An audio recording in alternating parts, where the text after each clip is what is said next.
Let's talk about schizophrenia with leading psychiatrist.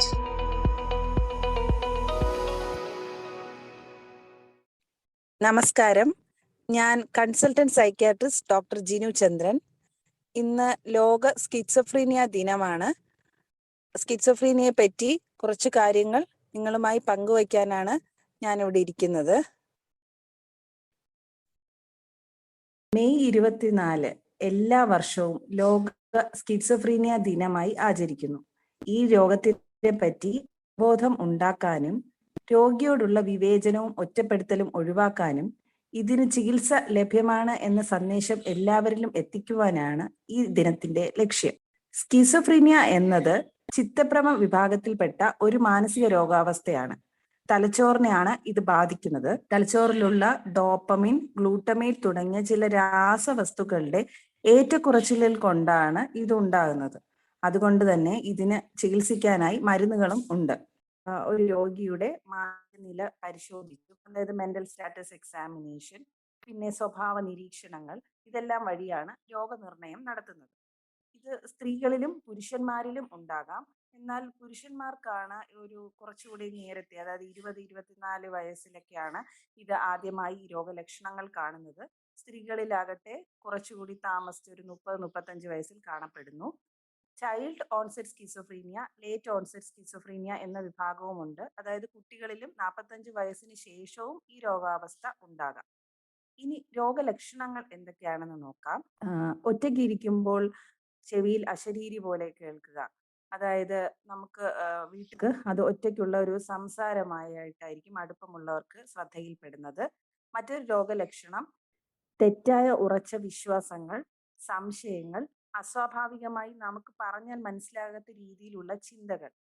ഉദാഹരണത്തിന് രോഗികൾ പറയും, എൻ്റെ ചിന്തകൾ ആരോ ക്യാമറ വെച്ച് പിടിച്ചെടുക്കുന്നു, എന്നെ ആരോ നിയന്ത്രിക്കുന്നു, എൻ്റെ ശരീരത്തിനുള്ളിൽ ആരോ യന്ത്രം ഘടിപ്പിച്ചിരിക്കുന്നു, അങ്ങനെയുള്ള അസ്വാഭാവികമായ വിശ്വാസങ്ങൾ. പിന്നെ അസ്വാഭാവികമായ പെരുമാറ്റങ്ങൾ, അതായത് പാഴ്വസ്തുക്കൾ വീട്ടിൽ കൂട്ടിവെക്കുക, 3-4 ഷർട്ട് ഒരുമിച്ച് ചൂട് സമയത്ത് ഇടുക, അങ്ങനെയുള്ള അസ്വാഭാവിക പെരുമാറ്റങ്ങൾ. പിന്നെ അസ്വാഭാവികമായ സംസാര രീതികൾ. ഇനി ചില രോഗികൾക്ക് നെഗറ്റീവ് സിംറ്റംസ് ആയിരിക്കും ഉണ്ടാകുന്നത്. എല്ലാ ജോലികളിലും അല്ലെങ്കിൽ പഠനത്തിലും താല്പര്യക്കുറവ്, കൂട്ടുകാരുമായിട്ടുള്ള റിലേഷൻസ്, ഇന്റിമസി മുന്നോട്ട് കൊണ്ടുപോകാൻ പറ്റാതിരിക്കുക, വികാരങ്ങൾ പ്രകടിപ്പിക്കാതിരിക്കുക, ഒറ്റയ്ക്കിരിക്കാൻ കൂടുതൽ താല്പര്യം കാണിക്കുക, പഠനത്തിലും ജോലിയിലും പെർഫോമൻസ് മോശമാകുക, പിന്നെ വൃത്തിക്കുറവ്, ഉറക്കക്കുറവ്, ഒന്നിലും ഒരു മോട്ടിവേഷൻ, ഒരു പ്രചോദനം ഇല്ലായ്മ, പിന്നെ മറ്റ് സിഗരറ്റ്, ആൽക്കഹോൾ അങ്ങനെയുള്ള ലഹരി വസ്തുക്കളിൽ അമിതമായ ഉപയോഗം. ഇതൊക്കെയാണ് സാധാരണയായുള്ള രോഗലക്ഷണങ്ങൾ. ഇതെല്ലാം രോഗികൾക്ക് സ്വയമേ തിരിച്ചറിയാൻ ബുദ്ധിമുട്ടാണ്. പക്ഷേ അവർക്ക് ചുറ്റുമുള്ള അവരോട് അടുപ്പമുള്ളവർക്ക് ഈ രോഗലക്ഷണങ്ങൾ തിരിച്ചറിയാവുന്നതാണ്.